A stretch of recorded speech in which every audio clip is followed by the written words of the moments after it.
Hi everyone, it's Denise from Paper Pastime. Today I'm going to do my first project with heat transfer vinyl. A big thank you out to Leslie from Cardmaker Leslie on the Cricut website. Her blog is packed with information on how to do this.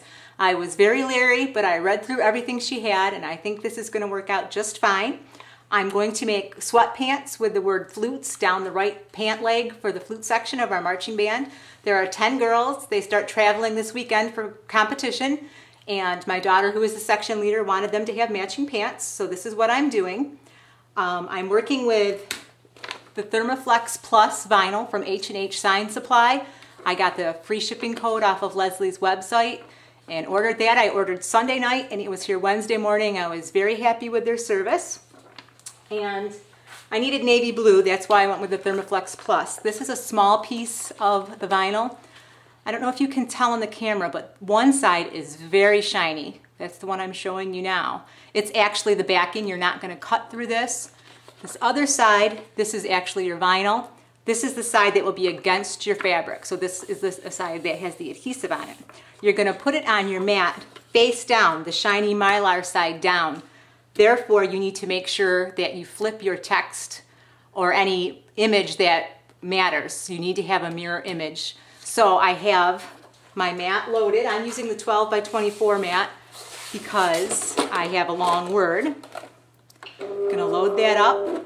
I have my Scal software all set up and ready to go. Just gonna click cut. I'm using 3, 3, and 3 for my pressure and my speed and my blade depth. Now I can fit 3 on one mat. I've already got that all figured out and spaced out. So we're going to let that go ahead and cut, and I'll be back in a minute. Okay, I just took my mat out of my Cricut. It's all cut. Now we need to do what they call weeding, which is removing the vinyl that you're not going to use. If you've done wall vinyl, it's the same exact principle. This is really tough to get started. If I'm down here, you won't be able to see. I left it hooked to my mat. I just felt I did one already and that kind of helped me to hold it in place. I just took this little like dental pick out of my Cricut tools. I love this. And I just poked a hole in it till I could get a hold of it. Now, different from wall vinyl, your backing is what is sticky. This is not. And you really have to pull quite firmly and it's kind of stretchy.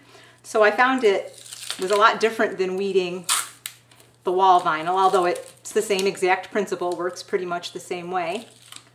And you do really have to pull, and I was afraid I would pull my letters up, but the 3-3-3 setting worked great, just like Leslie said it would. So you just need to get all this weeded. I have 3 rows to do. I'm going to stop the camera for a minute. You don't want to watch me do all that. We'll be back. Okay, I have it all weeded.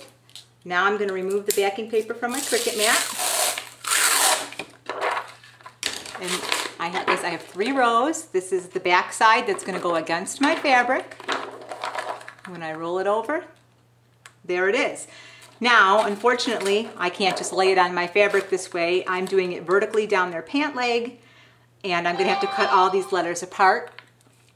I did think of laying it out vertically, but I knew the spacing was going to be different for every pair of pants, and I didn't want to cut it out with different spacing every time. So I just cut them all the same, and then I'm just going to kind of eyeball it. So we'll go do that now. I have my sweatpants folded so the outside of the right pant leg is visible. I took a piece of cardboard. I actually cut a panel off the box that my vinyl came in and I've inserted it in here. I was just afraid that it was going to be too soft and I wouldn't get a nice smooth outline. I'm going to flip the one pant leg back. I don't want too much padding under there.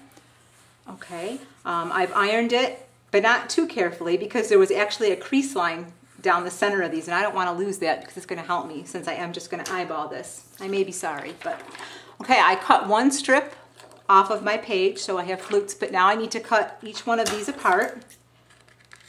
I've already done 3 pair of these. I wanted to try it before I did the filming, so hopefully I kind of know what I'm doing at this point.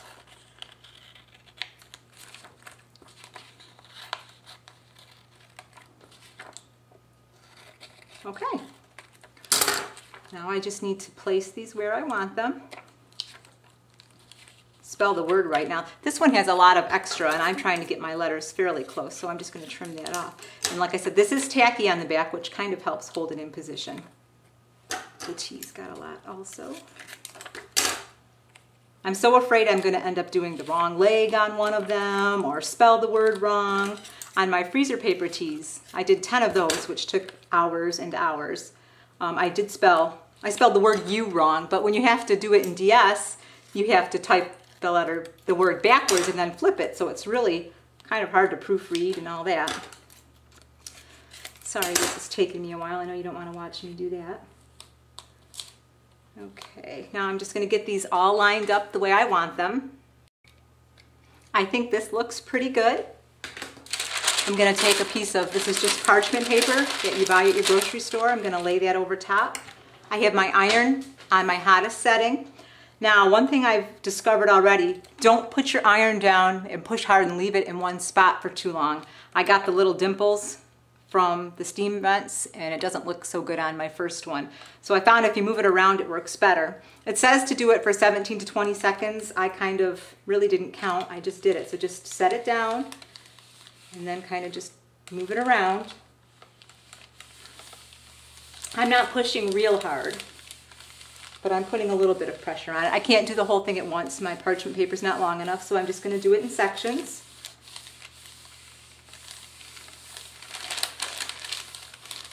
If you lift your parchment paper and look, you can see there's almost like little air bubbles, it looks like, between the vinyl and the backing.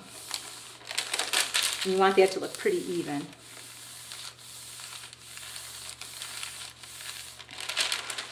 I don't see any dimples, so that's good. I was not happy with that one. I don't have any extra pants, so I don't have room for error this time, and I usually mess up at least one, so I'm keeping my fingers crossed.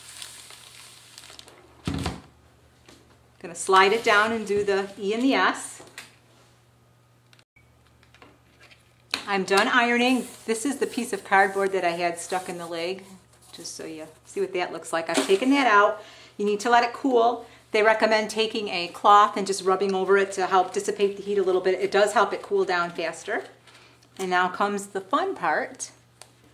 It comes off very easily, and the results are amazing. I cannot believe I can stand in my kitchen and get this kind of a result. It is so professional. When I think about what my eldest daughter just paid for her volleyball warm-up suit, to have that personalized, I'm thinking, oh, they were crazy. We could have done it ourselves for a fraction of the cost of what they paid.